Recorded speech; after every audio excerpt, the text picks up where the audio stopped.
Les secrets d'une momie en or ont été dévoilés sans que l'occupant du sarcophage, un garçon de 14 ans, ne soit manipulé. La momie est conservée à l'université du Caire depuis 1916. Les scientifiques ont utilisé la tomographie.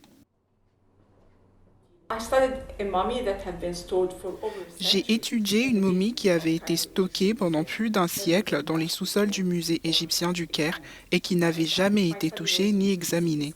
Mon étude a porté sur la tomodensitométrie qui nous a permis d'obtenir des informations non invasives et totalement sûres sur les détails de la momie enveloppée sans avoir à la déballer ou à la déranger. L'étude nous donne une information très unique sur l'occupant de ce cocon. Il s'agissait d'un garçon de 14 ans, au corps bien préservé et bien momifié.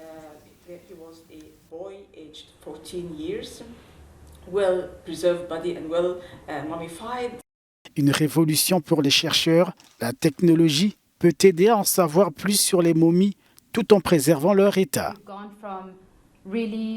Nous sommes passés de manière vraiment invasive d'étudier les momies auparavant, qui contribuaient en fait à les endommager au déballage virtuel, et pas seulement au déballage virtuel, mais aussi à la modélisation et à l'impression 3D.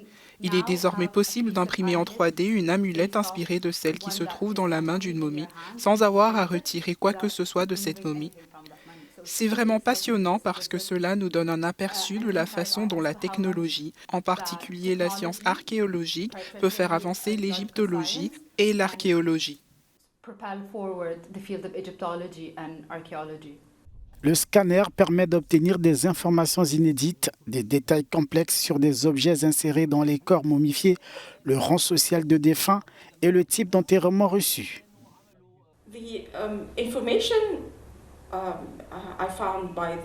Les informations que j'ai trouvées grâce au scanner en toute sécurité nous ont montré la forme très riche de momification et de traitement que les anciens Égyptiens donnaient à leurs enfants. Cela nous donnerait une information sur la valeur des enfants pour les anciens Égyptiens.